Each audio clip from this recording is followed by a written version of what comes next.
Shalom, salam sehat dan salam sukacita bagi kita semua. Saya Pendeta Yonatan dari GKI Mojosari, senang bisa menyapa saudara-saudara sekalian dimanapun saudara berada.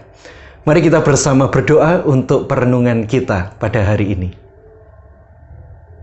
Bapa yang penuh kasih, kami sungguh bersyukur untuk satu hari baru yang boleh Tuhan sediakan bagi kami. Saat ini dengan penuh kerinduan kami datang kepada Tuhan untuk mendengarkan dan merenungkan sabda-Mu. Kiranya Tuhan berkenan berbicara dalam hati kami masing-masing dan menginspirasi kami dengan firman-Mu. Di dalam Kristus kami telah berdoa. Amin. Amsal pasalnya yang keempat, ayatnya yang ke-23 menjadi dasar perenungan kita hari ini. Demikian. Jagalah hatimu dengan segala kewaspadaan, karena dari situlah terpancar kehidupan. Ibu bapak yang saya kasihi dalam Kristus Yesus, bila saudara membaca judul perenungan kita pada hari ini, saya hampir yakin saudara pasti langsung teringat dengan lagu yang pernah dipopulerkan oleh band Senada, kira-kira tahun 2003. Lagu yang sebetulnya memberikan satu pengajaran dan gambaran pada kita bahwa betapa pentingnya menjaga hati ya, dari segala sesuatu yang tidak baik. Mengapa saudara? Karena percaya atau tidak, di dalam kehidupan ini ada satu hal yang tidak bisa disangkal oleh manusia. Bahwa segala sesuatu yang kita lakukan atau kita perbuat, itu semua berasal atau bersumber dari hati. Hatilah yang pertama-tama mengolah, mengelola, dan bahkan merenungkan sebelum akhirnya hal itu terwujud sebagai sebuah tindakan atau perbuatan. Semua berawal dan bermula dari hati. Tidak heran kemudian kita mengatakan bahwa untuk menilai, menemukan inner beauty dari seseorang, kita bisa melihat dari perbuatannya. Dengan melihat perbuatannya, maka semestinya kita dapat menilai bagaimana kualitas hati seseorang. Sebab hatilah yang menjadi sumber dan bahkan mempengaruhi, mengarahkan setiap tindakan manusia. Oleh karenanya bagi penulis Amsal, hati itu amat begitu penting.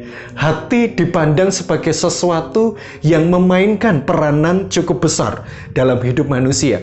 Sekalipun sebenarnya secara pemaknaan sedikit kurang tepat. Ya, biasanya di dalam imajinasi kita, heart itu seringkali digambarkan dengan bentuk tertentu. Kita menyebutnya sebagai bentuk hati yang warnanya merah menyala itu, saudara. Yang muncul ketika seseorang sedang jatuh cinta. Lalu kemudian kita menyebut heart ini sebagai salah satu organ dalam tubuh manusia, yaitu liver atau hati. Ya, padahal heart dalam konteks bacaan Amsal kita ini sebenarnya bukan hanya berbicara tentang organ hati. Yang dimaksudkan heart di sini adalah jantung. Nah, berangkat dari pemahaman ini, kita menjadi mengerti, saudara, jantung itu adalah organ sentral di dalam tubuh kita. Seluruh organ, kinerja organ dan tubuh kita ini semuanya dikendalikan, ditentukan oleh jantung. Ketika jantung berhenti bekerja atau berdetak, maka berhenti pula lah seluruh kehidupan kita sebagai manusia. Maka tepatlah apa yang dikatakan penulis Amsal, bahwa jantunglah yang Alkitab bahasakan sebagai hati itu terpancar kehidupan. Jantunglah sumber kehidupan kita. Namun sebagaimana perkataan penulis Amsal ini, kita tidak perlu terlalu kaku membahasakannya, karena toh pada kenyataannya hati itu juga tidak kalah penting. Sebagai metafora kehidupan, kita juga dapat memahami lebih dalam bahwa hidup ini juga ditentukan oleh kondisi hati kita. Ya, betapa kehidupan kita ini sebagai manusia kerap kali dipengaruhi atau ditentukan oleh suasana hati kita. Suasana hati itu aneh sekali, saudara-saudara. Mengapa? Karena suasana hati itu bisa mengendalikan seseorang. Mari kita pikirkan sejenak ketika suasana hati kita sedang positif. Relasi kita terasa jauh lebih indah. Kita jadi mudah sekali untuk bersyukur akan keberadaan orang di sekitar kita. Kita merasa nyaman dan dipenuhi kasih. Kita juga tidak ragu menertawakan diri kita sendiri.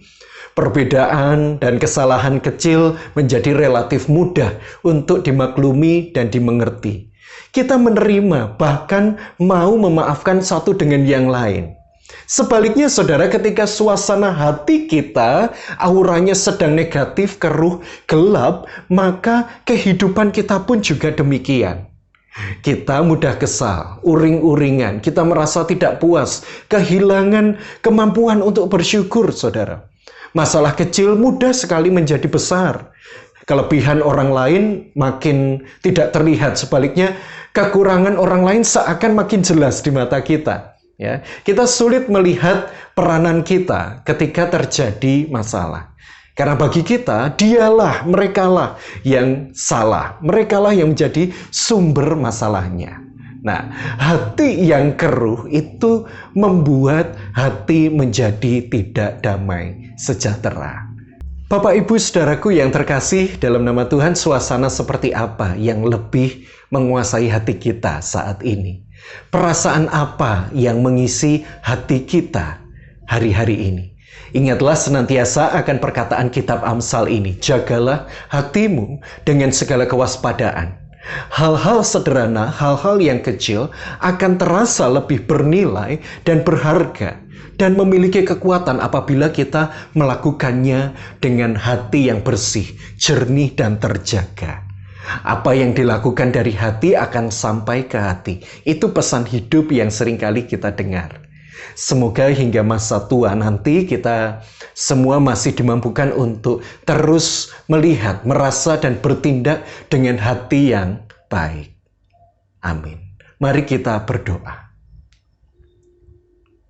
Ya Tuhan Allah kami, dalam kehidupan yang kami jalani seringkali kami begitu mudah terpengaruh oleh berbagai peristiwa yang tidak terduga datangnya. Dan hal itu membuat hati kami menjadi keruh tidak karuan, sehingga kami kesulitan untuk menemukan hikmat dan kebijaksanaan dari Allah. Namun biarlah saat ini kami juga menyadari bahwa Tuhan akan menolong kami. Biarlah dengan hati yang jernih dan terarah pada Tuhan, kami dapat melalui kehidupan kami hari lepas hari. Kiranya Roh Kudus-Mu ya Tuhan berkenan membimbing langkah kami. Di dalam nama Tuhan kami Yesus Kristus kami telah berdoa. Amin. Tuhan memberkati kita.